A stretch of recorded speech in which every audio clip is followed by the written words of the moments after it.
At Grand Rapids Chevrolet GMC in Grand Rapids, Minnesota, we have the trucks. Over 47 new Silverados and Sierras sitting currently on the lot with more to come. We have all the options: LT, RST, LTZ, High Countries, ZR2s. We have heavy duties. We have Sierra, SLT, Elevations, Denali's. We are equipped for the truck you are looking for.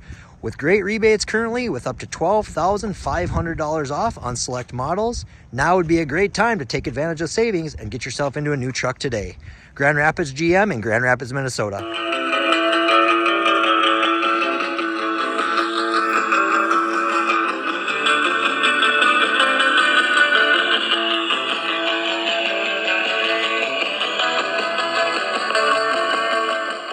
Welcome everybody to the Tea with Ms McGill Show, presented by our friends over at Fortune Bay Resort and Casino. Make plans today to visit Fortune Bay Resort and Casino on beautiful Lake Vermilion. Fortune Bay offers you 172 rooms in a smoke-free resort environment, indoor pool, full-service marina, RV park, world-class golf, several dining options, a bar, and of course 24/7 gaming. Get up there to get your game on. Visit fortunebay.com for more details and plan your trip to Fortune Bay today.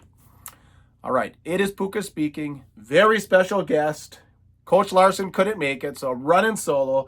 But I've got, he's a father, he's an author, he's a Hall of Famer, he's even a podcaster, Minnesota's own Dick Beardsley. And if you've heard that name, the 47th annual Grandma's Marathon is coming up. Dick Beardsley was the record holder for, 33 years? Correct? Yes, 33 years, Roger. Yep. So we're getting off the hockey a little bit. We're still into athletics. I did play hockey for a little bit. Oh, you did? Yeah. Tell us more. Okay, so I tried playing hockey, and I wasn't very good. I made one goal my entire hockey career, and I think I faked the goalie out because I took a slap shot and it kind of whiffed it and was going so slow. A trickler. Yeah, it was a trickler. So you know how you put your stick up? I put my stick up, celebrate. I go right on my hinder, So get this. So I'm going to be a senior in high school, and my hockey coach comes up and he says, Beards, now that you're a senior, you can't play on the JV team anymore. Oh, yeah. And he goes, I see you out running all the time during study hall. Maybe you ought to put a little more effort into that. Roger, I haven't had a pair of skates on since then. Oh, it was some of the best advice I ever got. Right. There you go. Yeah, exactly. Led you down many great paths. All right, so folks, episode 87, hit that like button. We'd appreciate that, and we're going to get into it. By the way, real quick, how's fishing? It's picking up. This weather has been so up and down since the opener on May 11th, and all these fronts coming through. In fact, here in Bemidji, we just picked up another inch of rain, overnight. But if we can get about a week of nice, steady weather, the bite's going to really pick up. It's not bad right now, but it's going to get a lot better as we get into the month of June now. Okay, yeah. So Dick's, we're going to talk more about this later, but Dick's a fishing guide here in Bemidji. So, all right. So anyway, like I said, lots of running. All that good stuff. So, like I said, our fan base is mainly hockey. So why don't you give our audience just a quick, who is Dick Beardsley? Yeah. So I'm Dick Beardsley. I started running when I was a junior in high school. Yes, I was 17. So you really did listen to that hockey coach. I did. Like I said, I tried playing hockey, but big outdoor person. I mean, just growing up, my dad started me fishing when I was 2 years old. I started my own fishing guide business when I was 12, and I'm 68 now, and I still love doing it. But very much into the outdoors, hunting, trapping, the fishing, the whole kit and caboodle, and things like that. And then my running, I wasn't very good in high school. I never made it to a state meet in Minnesota here in track or cross country, but I just fell in love with the sport, and I owe a lot of credit to continuing my running after high school. I went to a little college, the University of Minnesota at Waseca. It was a small 2-year college. Doesn't exist anymore? No, it's a federal prison now. So where I went to school. And but my coach there, who's in his 80s now, and just a great guy, and I still keep in touch with him. His name was Coach Folkrod. And one day after all the other guys had gone in, him and I were walking back into the locker room after he was timing me doing some extra 400s. And he put his arm around my shoulder, and he says, you know, Dick, I really believe you can become as good of a runner as you want to be. And I never forgot that, Roger. And there were many times after college, I thought about just hanging it up. And, you know, my dad wasn't very encouraging because, you know, what do you mean you're going to try to be a good runner, you know? Get a job. Yeah, get a job. Exactly. Well, when you're training 2 or 3 times a day, it's hard to hold down a job. And so a few times when I thought about throwing in the towel, I thought, nah, I remember what Coach Volkrod said, and then I just happened to be in the right place at the right time, had good coaches along the way, and I still run every day. Oh, you do? I still do, but I tell you what, Roger, if I ran any slower, I'd be going backwards. I was on the track, I don't know, a month ago, and I used to run the 400. Okay, and that's a I was tough just race. doing a little jogging with my kids, and it felt like it took a day to run one lap. I ran for one. I'm like, I'm only halfway. Like, I used to do this in under a minute. And now it's just like, oh yeah. So I know. Roger, I can completely relate. I could not run one lap on a track at the pace I used to be able to run marathons. Marathon, yeah, you're Gosh. marathon. Yeah, times change things. Yes, they do. All right, so you started as a junior and you ran cross country. So now I got to ask, because there's rumors out there from the 70s that there's this crazy guy from Edina, Walleye Scott. There's rumors that says he beat you in cross country back in high school. Is this? And you which school? I went to Wayzata High School. Okay. Yeah, grew up out. Back then, where I lived was out in the country, you know, back then. And Wayzata was just a little school back then, but yeah, so anytime I go fishing with my good buddy Scott Hansen, honest to gosh, or he sees something, you know, I used to beat this guy, and he did. He used to clean my hinder in cross country. Darn cake eater, huh? Jeez. Not anymore, though. Not anymore.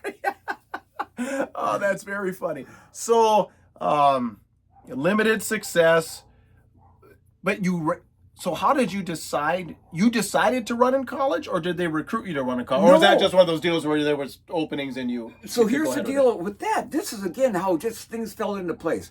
So I decided to go to this small college, and, you know, when you fill out an application or something, they put, you know, if you were any sports or anything like that, and I put down I ran track and cross country. I didn't know they had a track and cross country team there. So when I went down to Waseca to take a look at it, you know, of course, Coach Volkrod had seen that, and he's out recruiting, you know, and he brought me into his office, and he goes, hey, I'd love to have you come out for the cross-country team and the track team. And like I said, I didn't even know they had a cross-country and track team.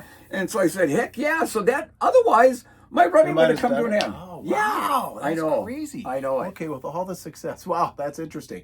All right, so you can find out more about Dick in his memoir, Stay in the Course, A Runner's Toughest Race. I did read this back in 2009. Yeah. So it was years, as a matter of fact, it's when the reason I remember it, I was taking breaks that's when I was getting licensed to be a financial advisor with Walleye Scott. And I would read that in between. So tell us a little bit about that, like going through the process and how much work was it to do a memoir? And like I said, get it, you can find it on Amazon. Yeah, it was, okay, so everybody kept telling me, you ought to write a book, Well, listen, I flunked 7th grade English. So I my grammar, everything like that. So then I had about 3 different people that said, hey, I'll help you write a book. Okay. And the first 2 said, can you bring me any scrapbooks, things like that, so I can just go through all that? Well, I've got 4 boxes filled with newspaper articles, magazines. You know, now they should be put into a binder or something. And the first 2, when I brought those over, within 2 weeks, called me and says, it's too overwhelming. I can't do it. So then there was a gal named Maureen Anderson from Detroit Lakes, where I lived at the time.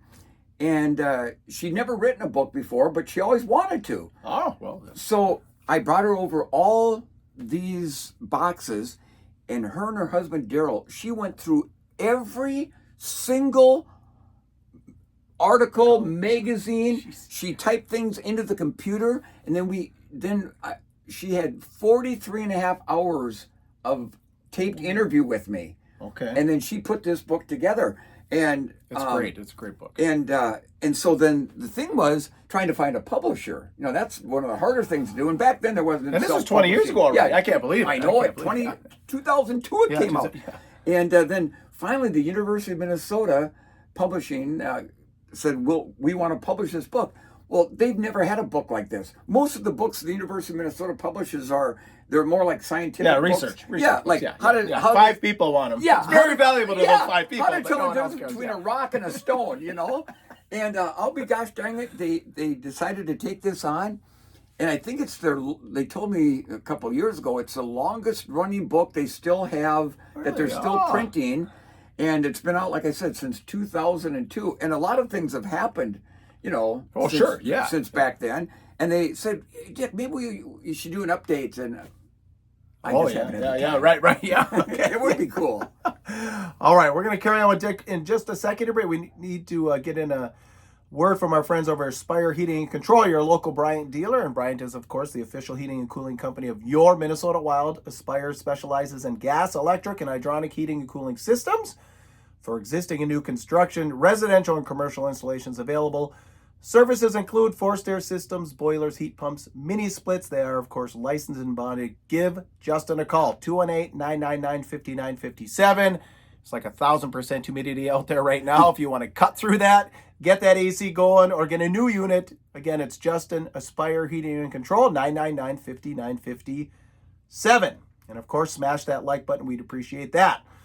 All right, and doing some research, so let's get into the marathoning part of your career. So, of all places, the little town of Hurley, Wisconsin, that was the inaugural, that was the commencement? 1977, I was 21 years old, and I decided, you know, I heard all about this marathon. And so you'd been running college a little bit. Yeah, ran in college, and it seemed like when I got into college, you know, I could run way further in races than you could in high school, up to 10,000 meter. And it seemed like the further I ran, you know, the better I seemed to do. So I heard about this marathon. I thought, well, how hard can that be? You know, when you're 21, you can think you can run through. That's when I ran one. Yeah. And so I think my longest run was maybe a 10 miler or something like that. And I ran that race, and I ran 2 hours and 47 minutes for my first one. And I remember thinking, I'm never going to do this again. I hurt so bad. The next 2 days, I could hardly get out of bed. I could hardly move. Well, you know, it's like anything. You have a bad experience. After a couple of months, you kind of forget about it. Well, then I heard about the City of Lakes Marathon that fall, which is the prelude to what Twin Cities Marathon is today. Oh, okay. It was 4.5 loops around Lake Calhoun and Lake Harriet in downtown Minneapolis. Well, I ran that one, and I got done with that one, and that's when I thought, okay, I never hurt so bad. I passed out at the end. It's over for sure. Yeah, and then I got over that, and then I thought, you know, and again, I didn't do the proper training. I thought, you know, if you're going to continue to try doing these marathons, you got to train for them properly. And then I started doing that, and then things just kind of started coming around. Yeah. All right. So then, you go through the process, and of course, there's a couple that you're really known for. Of course, first off is London. Yeah. And is that 81? 1981, the very first London Marathon. Tell them the story about how you finished London, you know. Well, first off, can I back up to 1980? Sure. Yeah, absolutely, yeah. So in 1980, I had qualified for the Olympic Marathon trials. You had to run, back then, to qualify for the trials, you had to run 2 hours, 21 minutes, and 56 seconds. Well, I went up to the Winnipeg International Marathon in 1979, and I ran 2 hours, 21 minutes, and 54 seconds, so I qualified. Yeah, perfect. Well, then I got sick I got real anemic the winter of 1980, and the trials were in May, and I kept running. They thought I had a leukemia, but it was just a bad case of anemia. And so I thought, well, I'm going to run the trials race just so I can tell my kids and grandkids, hey, the old man who made the Olympic trials, and then that was going to be it. Well, lo and behold, I'd never broken 2 hours and 20 minutes. And that day there was 250 guys that had qualified for the trials. Wow. And I finished 16th overall and ran 2:16:01. And I'm not kidding you. I wasn't halfway through the chute, and I'm thinking, I'm not quitting now. Now, if I would have run another 2:20, 2:21, I can guarantee you I would have hung up the shoes. Yeah. But that just got me fired up. 4 minutes. Yeah. And breaking that 2:20 mark in a marathon is kind of like breaking the 4-minute mile for a miler. Oh, yep. And so that was a big deal for me, and that kept propelling me to keep going. Okay. So did you make the team? No, So you had to be top 3, and that was the year that we boycotted. It was over in Moscow, and we boycotted. But then a year later, I got an invite. I ran for the New Balance shoe company, and a guy named Chris Brasher. He was a 1956 Olympic gold medalist for Great Britain in the steeplechase, and he was their European distributor for New Balance. And him and a guy named John Disley were going to put on this London Marathon. So he calls this Chris Brasher calls up New Balance and says, "Hey, you got any athletes that could come over and run our first London Marathon?"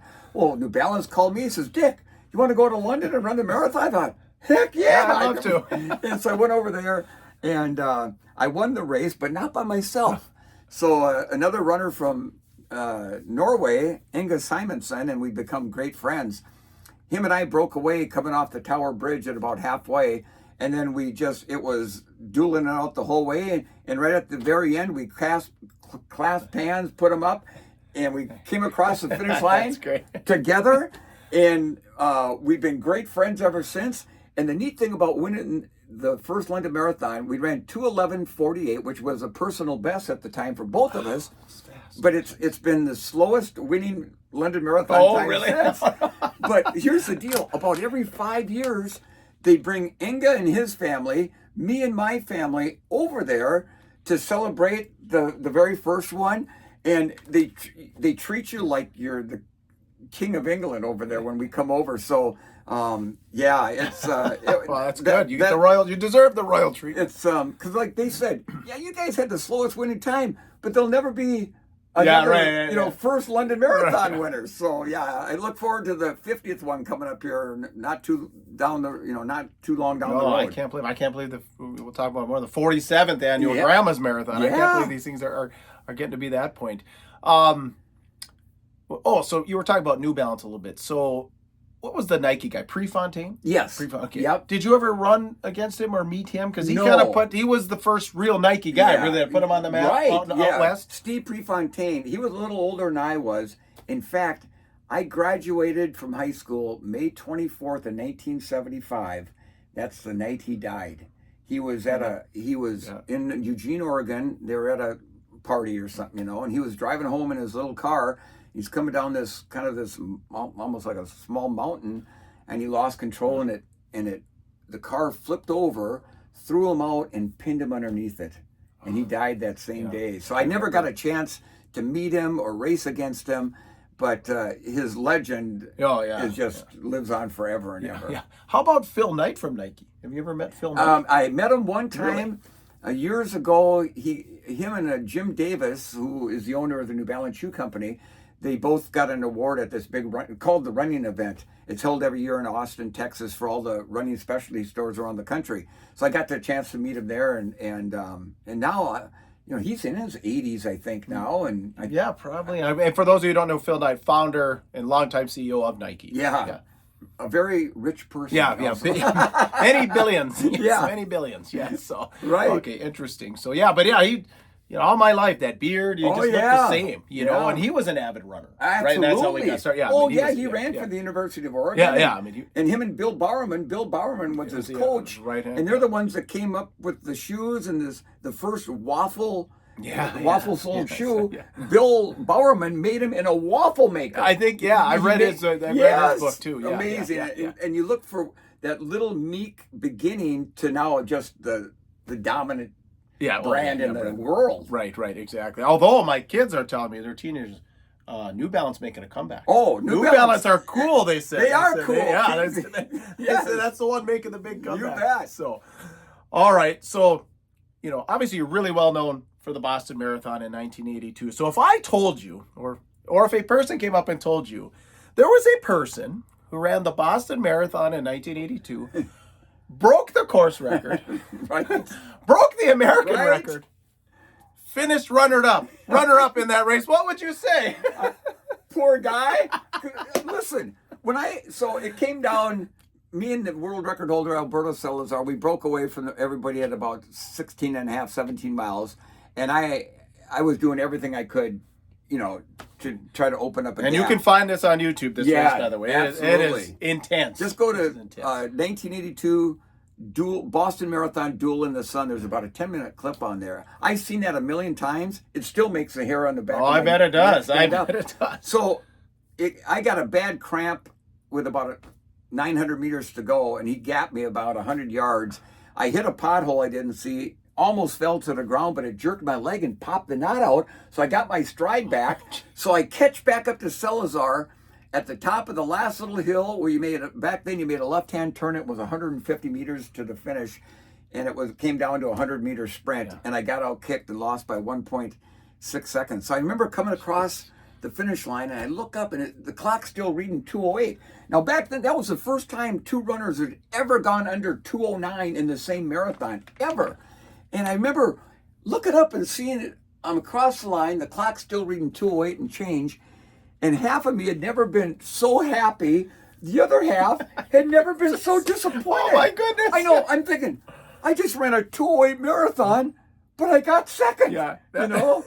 And I remember getting back to my hotel, and I'm soaking in the tub. You know, I'm just aching all over, and I'm thinking, what could I have done differently?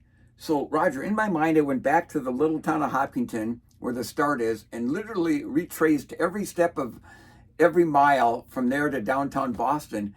What could I have done different? And when I got all done, I had a smile from ear to ear. Because nothing. Nothing. 1 second. 2-hour run, 1 second. There was difference. nothing I could have done different. And at the end of the day, whether it be out catching fish, running a marathon, you know, playing hockey, whatever it is, if at the end of the day, you know, you gave it your very, very best, how can you be disappointed in that? Yep, you can hit the pillow feeling good. Absolutely. So that reminds me, when my junior year of track, two gentlemen broke the record in the 400-meter dash at state. And the Moorhead guy is the kind of guy I knew a little. Well, I knew his name at the time. But anyway, he was the unfortunate runner-up. You know, I remember thinking at that time, how can two guys break the record yet? I know. You're runner-up, and you're in the same situation. It is what it is. Makes for a good story. His last name was Beadle. I think it was Chris Beadle. Anyway, so 1982, around that time, now you're in your peak, right? Right. So yeah. So you're, running professionally at that time. So as professional as you could. There was no prize money back then at that point. Really? Okay. No, but there was. That's what I was going to say. What does it mean to run professional at that time? So back then, I was sponsored by the New Balance Shoe Company, still in to this day. Like, for them to believe it's not for my fast running anymore. Like, I tell people now, I'm kind of like the Walmart greeter for New Balance. They'll send me out to a running store somewhere across the country. I'll do a little talk and a fun run, and that's about it. But they've been with me for since 1979. They've been just wonderful. But so back then, I did get a little bit of a stipend, and then I did sign a nice contract with New Balance after Boston. But as far as prize money and races, that didn't come around really until about the mid 1980s or so. But there was what they called under the table payments. So if you were fortunate and were one of the elite runners in the world, a race from big race somewhere, Beijing, London, Tokyo, whatever, they'd call you up and we'd like to have you come to our race. What's it going to take? So you'd throw a number. First class airfare. Oh, yeah. Yeah. Best hotel. Yeah. And then you throw out a dollar amount.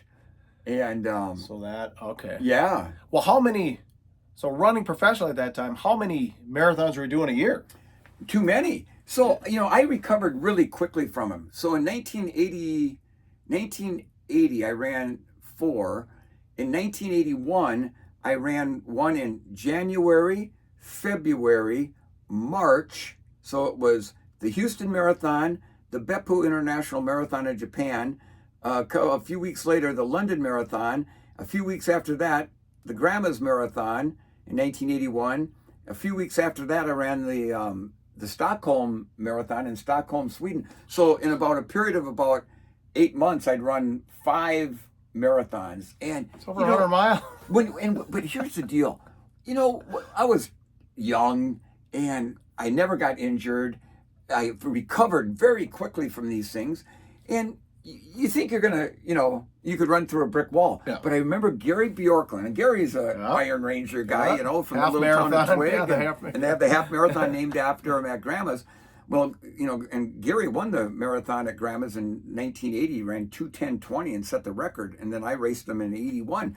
But I remember he came up to me. He saw me at a race somewhere, and I'd been running all these marathons. And he goes, Beards, he goes, be careful. I know you're on a roll, but these marathons have a way of catching up with you. And I'm like, okay, BJ, yep. And I went in this year and out the other, And sure enough, after I won Grandma's in 1982, I started having Achilles tendon problems, and my running career at the top slowly started going the other direction. I ended up having 2 rebuilt Achilles tendons done by the Olympic orthopedic surgeon at the time, Dr. Bill Clancy.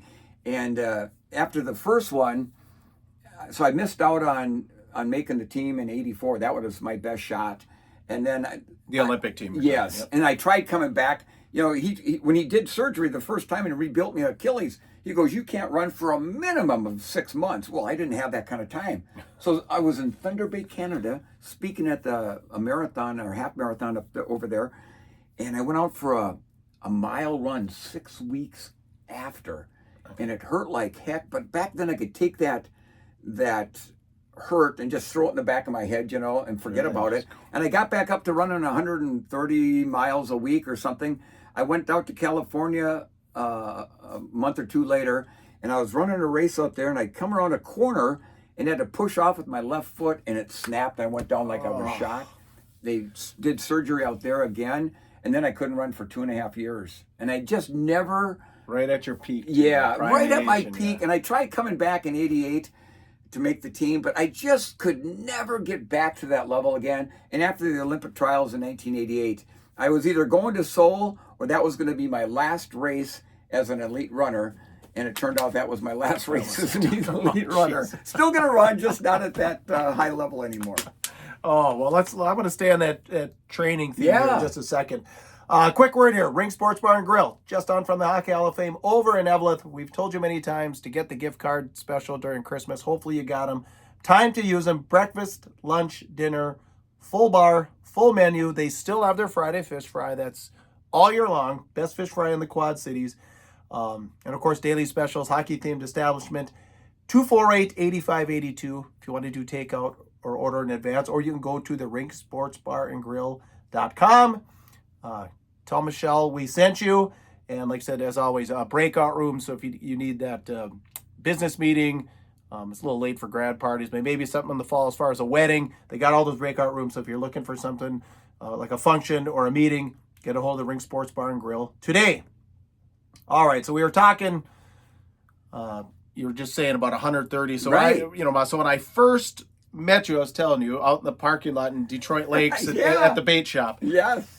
Me and my buddy Nick Provenzino, who's avid runner, you told us, because we said, well, how did you train? And I think it was like Sunday off, Monday so many miles, Tuesday, Wednesday, Thursday, Friday, and then Saturday was a big one. Why don't you tell the audience back at that time what training looked like for a marathon? Okay, so this would be 80. Never took a day off. Oh, never took no. Okay. Sundays were my long run. So okay, I do 22 to 24 miles in the morning before church, and then that afternoon, I would either go out in the woods or onto a golf course where it's nice and soft and just do a 3-mile shag, which is like a jog, just to kind of get my legs ready for the next day. Okay. And because my long runs weren't just going out and getting them in, they were pretty intense. You're pushing it. So Monday was, I ran twice a day. So Mondays was kind of maybe a 10-miler in the morning and a easy 6 or 7 in the afternoon. Tuesday, I know. I'm not trying. Please don't think I'm bragging, because I'm not that type of person. But that's kind of what we did. And I look back on that now, and it's like, oh my gosh. So then Tuesdays would be some kind of a faster session, whether it be like fartlek, where you're doing, kind of just picking out a tree and sprinting to that, and then recover and pick out a car and sprint to that. So that's called fartlek. Getting your heart rate up. Exactly. Yeah. Or I might go to the track or something like that. And then another easy run in the afternoon. And I always did all my hardest workouts in the morning. And a lot of people did them in the afternoon because they're loosened up more and stuff like that. But I did mine in the morning because there were very few races that didn't, that started in the afternoon. So I had to get my body used to running fast in the morning. So then Wednesdays would be like a 12 to, a little medium long run in the morning, so a 12 to 15 miler, and then again a 5 to 7 miler in the afternoon. Thursday would be some kind of speed again. Friday would be kind of a recovery day, and if I had a race on Saturday, I might just run once on that Friday, kind of an easy 5, 6, 7 miles, something like that. And then back then, all of us that were at that level, we raced almost every weekend. Now it wasn't a marathon every weekend, but and there were not hardly any 5Ks back then. But like a 10-mile race, a 10K, a 5-miler, something like that, and then boom, start the cycle all over again on Sunday. Jeez, So, unbelievable. I know. I look back at that now, Roger. It's like, man, I go out and run my 5 miles every morning now, and I'm thinking, that would used to be my shag. Just that was your recovery day. Like you said, you called it your recovery day. Well, I have another buddy, Izzy. So he asked this question. He's actually a cross-country and track coach over at Rock Ridge, Evelyn, in Virginia over there. But he's like, so speaking of the training, so he's like, and he's run grandmas numerous times, Chicago. Kind of the difference, 2 questions, kind of the difference in marathon running today versus your era. Yes. And then again, like the difference in training with the technology, the nutrition, the massage guns, the shoes, everything we have. Yes. So how are the races different and how is the training different? Yeah. So back then when I ran, honestly, if you ran a marathon, men or women, it was not that they're not serious today, but it was, you were out there trying to run as fast as you could. And so like what happened then when the second running boom kind of kicked in the late 90s into the early 2000s, and it became a thing people wanted to check off their bucket list to run a marathon. So now, most people they could care less how fast they run. They want to finish it. Sure. And they turned it into almost like a family vacation. Like, Disney World puts on a marathon, a half marathon, 5K. The kids run is usually involved too, so they can get the whole family involved in that. And so there's a lot more people doing it now. But the times, not counting the elite times, but the times for the general public are way, way slower than what they were 40 years ago. Oh, wow. And, and because back then it was only runners. Yeah, right. Yeah. And real serious ones. Right. But I think it's you know what? And you see all shapes and sizes of people now out there. Yeah. It used to be you had to be skinny like a pencil, and now seriously.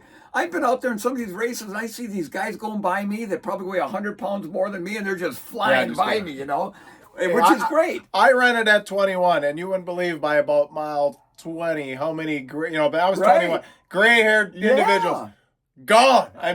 Blew, because I was one of those. I just want to get it done. Right. And they blew past me. In 5 minutes, I couldn't see them anymore. No. They were gone. No, but what's happened now, it's got way more people involved in the sport. The races are bigger. They keep getting bigger and bigger. Also more expensive too. I remember entry fees for most races was $1, maybe $2. In Boston in 1982, people asked me, "What kind of payment did you get to run, and how much prize money did you win?" I go 0-0 on both. I said the only thing I got from the BAA, I got a free entry. And the entry fees for the Boston Marathon in 1982 were $8. Oh, how generous. I know. And but then, so now we fast forward to the last few years, and these super shoes is what they call them. They've got, New Balance makes them, all the companies make them now.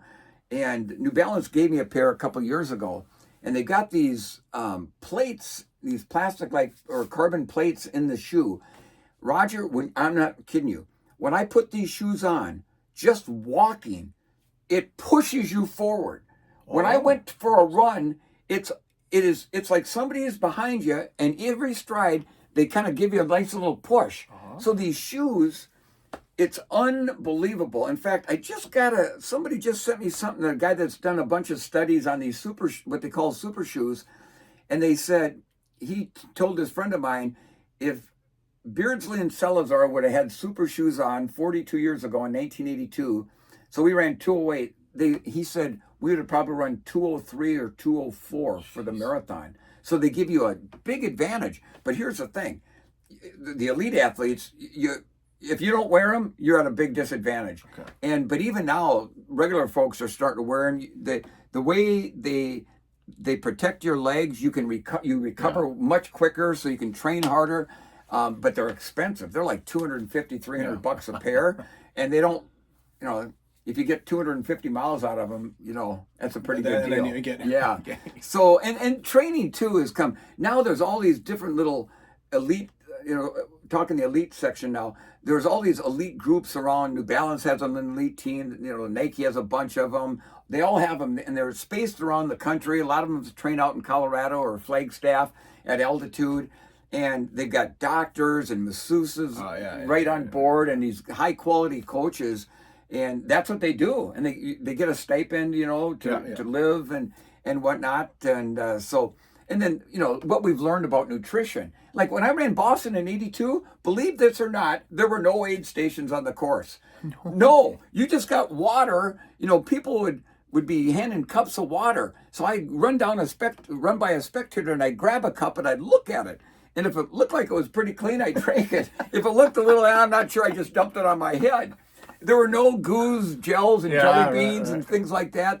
Sports drinks were just starting to hit the market, but they weren't available then for running. And so that part of it has come a long, long way. And now when I got into my, 40s and 50s, I kind of got a little serious again with the Masters and the senior division. So I was back running marathons in my 50s, in the 240s, things like that. And I would take those gels, about every 5 miles.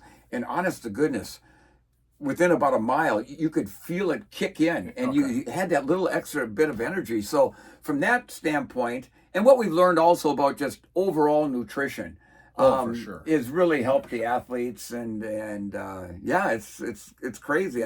Who knows in another 40 years what it's going to be? Well, exactly. Well, like you said, massage, the recovery. Like I said, when I got done with grandma's, as a matter of fact, I was staying with a buddy who was going to college. Yeah, I walked all the way up that hill. I don't think I ate.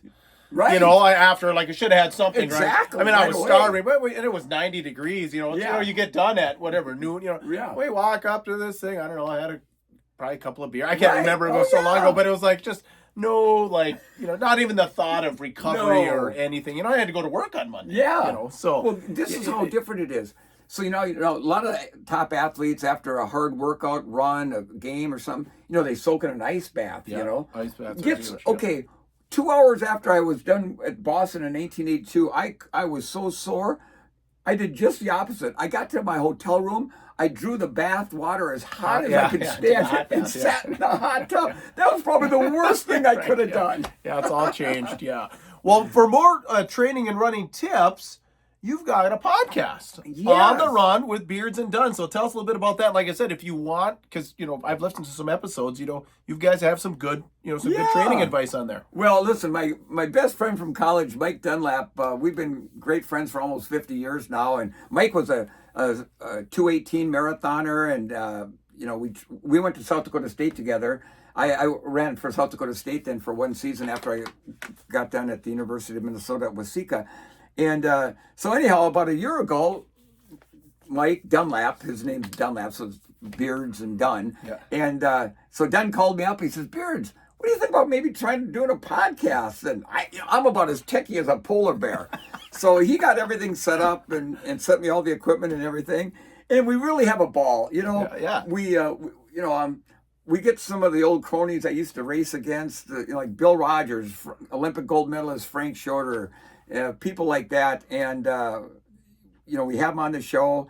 And if we can't get a guest, then him and I will just talk about training or whatever it might be.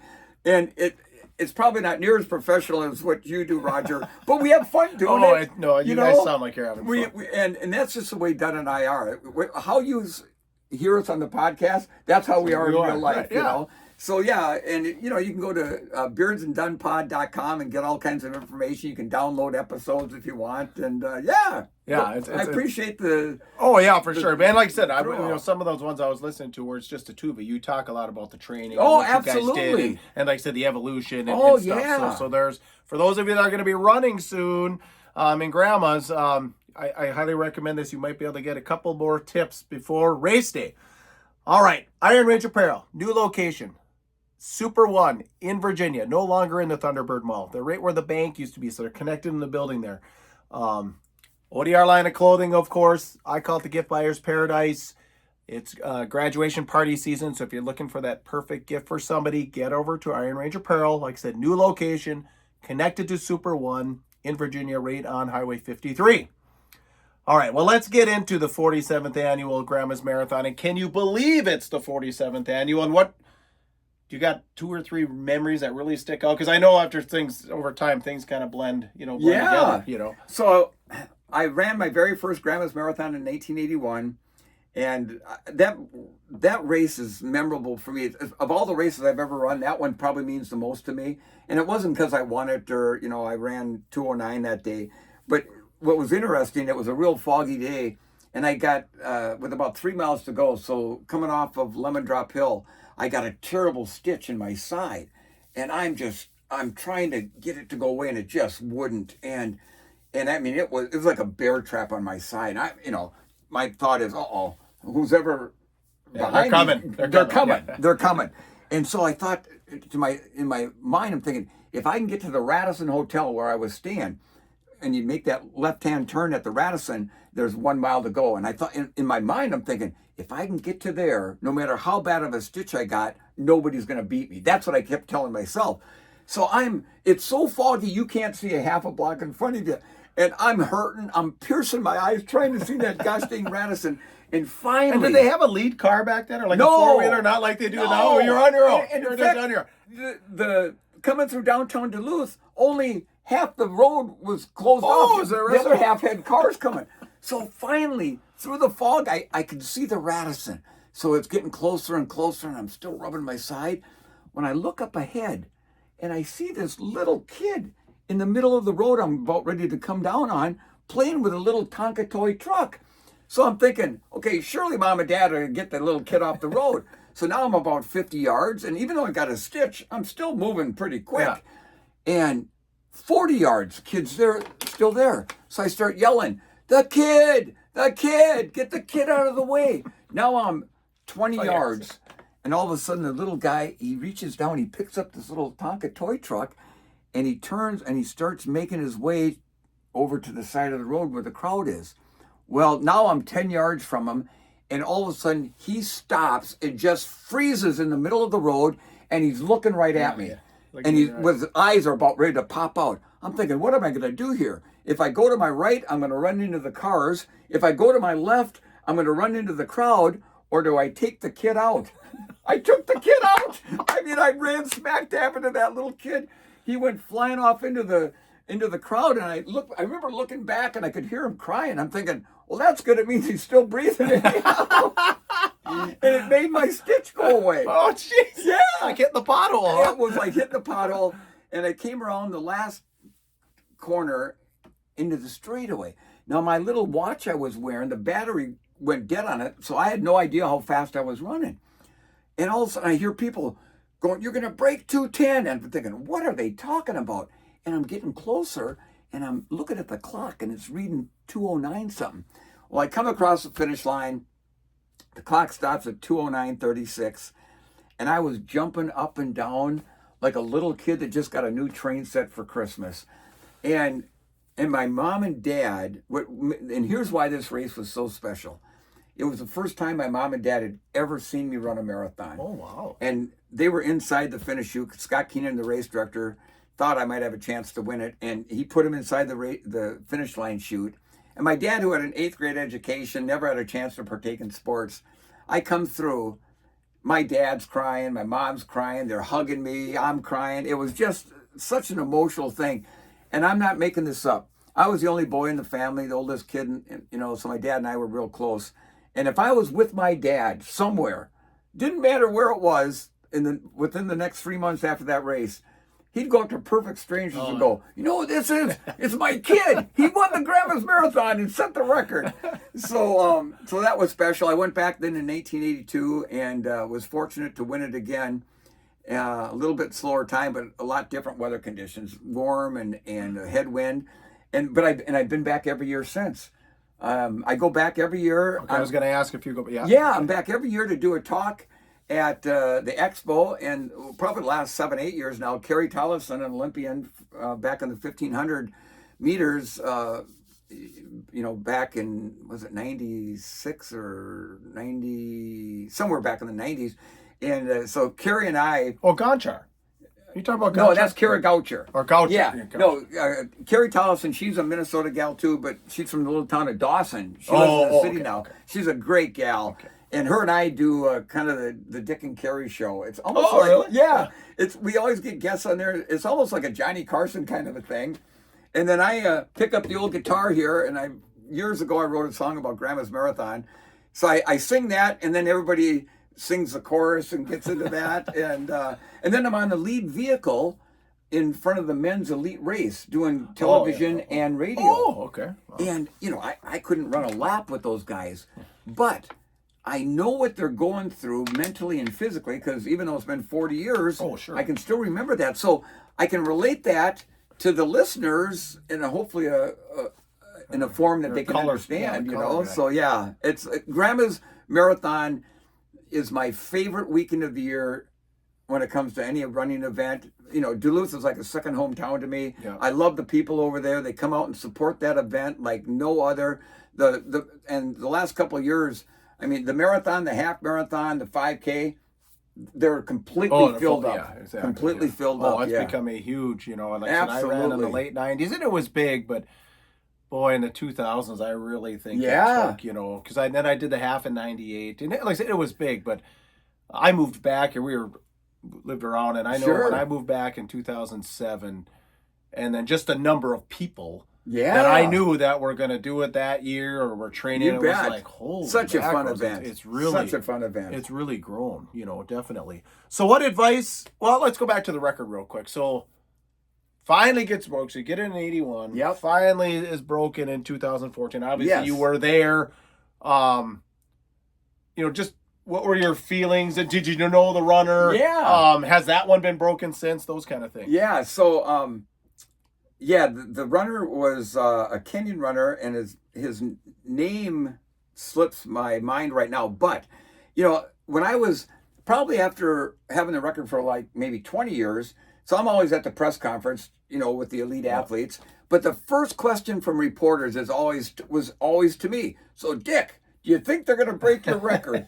And, listen, records are meant to be broke. And I said, some year it's going to be broken. And I said, I hope I'm one of the first people to congratulate him. So our lead vehicle, we have to pull over right by the iron ore ship there that you can go on. The Willie Irvin. Yeah. So we have to pull over there. So I jump out of the back of the van, and I see, gosh, I wish I could think of his name. Anyhow, I see the Kenyan runner coming. I go, I think you can break it. I think you can break it. So all of a sudden, the phone inside the van rings, and it's somebody from Grandma's Marathon, and they're going, get Beardsley over here now. They're breaking his record. So there's that little foot, lift. By the so deck. I sprinted over there. Go by Belusio. Yes, and luckily it was down, and I sprint across there, and the police officers had opened up a section on the backside of the finish chute and got the crowd back, and I am not making this up. I literally run in there as he's coming across. I was the first one to greet him. I gave him a big hug, and I got interviewed more after that race for the record being broken than when I broke it.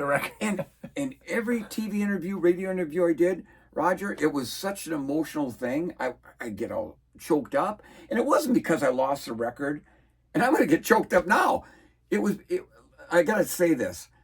It was such an honor to be a Minnesota kid and have that record for 33 years. That's why it was not that the record was broken. I was glad it was broken, but it was such an honor to be this Minnesota kid and have that record for 33 years. Absolutely. Yeah. That's why I introduced you, Minnesota's own. That's what I said. Minnesota kid.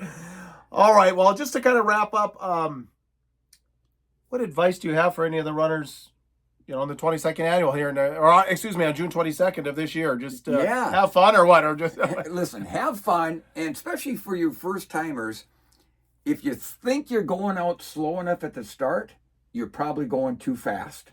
You know, there's so much excitement. You got 10,000 runners at the starting line for the marathon, and you know, everybody's juiced up, and the adrenaline's flowing through your body. The gun goes off. You hit that first mile, and you look at your watch, and you've got a projection in your mind what you want to hit, and you might be a minute and a half faster, and you're thinking, oh, gosh, I feel great. Maybe I guess I'm in better shape than I thought. And then it's the adrenaline talking. It's the adrenaline talking. And if you don't back her off a little bit, believe me, it will catch up with you. And when you hit the wall at a marathon, there's not a whole lot left you can do. It becomes a survival race, and to get that's about where I was at when I did to the end. So yeah, if you think you're going out slow enough at the start, you're probably going a little bit too fast. All right. Well, in closing, so why don't you tell everyone what Dick Beardsley's up to these days? I mean, you're speaking, you're fishing, you're like touring to marathons. You're heading to Fargo today. Right. Why don't you tell everyone kind of what you're up to and how they find you? Yeah. So my wife Jill and I, we have Lake Bemidji Bed and Breakfast here in Bemidji. It overlooks the western side of Lake Bemidji, and that's kind of my wife Jill's thing, and she does a great job with it. And then I've been a fishing guide since over 50 years now. And I absolutely love it. A lot of guy clients over the years say, Dick, when are you going to retire? And I thought, retire? As long as I can still mentally and physically function, what would I do if I retired? I'd be out on the lake fishing. So why not take people out and enjoy the company and have a good time? And then I still get out and do motivational speaking. Although ever since COVID, that's kind of dropped off. There's just not as many of those conferences and things a lot anymore. Of stuff But I still get out to Grandma's Marathon every year. I've kind of got a lifelong deal with them, and now I'll be at the Fargo Marathon, and I've got a few other events I'm at, and our Beardsley races. That'll be our 28th or 29th coming up the Saturday after Labor Day in Detroit Lakes, our half marathon, and so that's always a lot of fun. So yeah, just keeping real busy. Sounds like it. Geez, you got a lot going on. Yeah. All right, let me wrap this up real quick. Please comment. We appreciate your comments. If you'd like to contact us, Goatsportsmediallc at gmail.com. Of course, hammer the follow button, hammer the like button. Throw a bunch of questions to Dick. I can get them to him. Catch us on Twitter or X, T McGill. Find us on Instagram, Spotify, Apple Podcasts, and Musi app under Tea with Ms McGill. If you're looking for us on YouTube or Facebook, it's Goat Sports Media LLC. Of course, we always have the merch. Father's Day's coming up. Let us know. Cash App, Venmo, PayPal. Just get a hold of us. We'll get you merch. And thanks to the greatest partners on earth, the Ring Sports Bar and Grill, Iron Range Apparel, and ODR Apparel, Fortune Bay Resort and Casino, Spire Heating and Control, Iron Range Goalie Academy, and Grand Rapids Chevrolet GMC. Dick. Roger. Total pleasure. Oh, right back at you, we'll do it again someday. And have fun in Fargo, have fun at Grandma's. You bet. Thank you. And to all of you, get out there and be your dream. It is Puka, and we'll catch you on the next video. Thanks for tuning in, everyone. If you liked the show, please leave a review and subscribe. We would appreciate that. It is Puka, another show from Goat Sports Media that we'd like to tell you about. If you're into dirt track racing, it is that time of year. The One to Go Show covers dirt track racing in the upper Midwest each and every week. Facebook, YouTube, podcast. So find it at all your favorite places. Join Ryan Aho, hockey coach Jeff Krause, and Bert Lehman as break down all the action weekly. Check them out right now.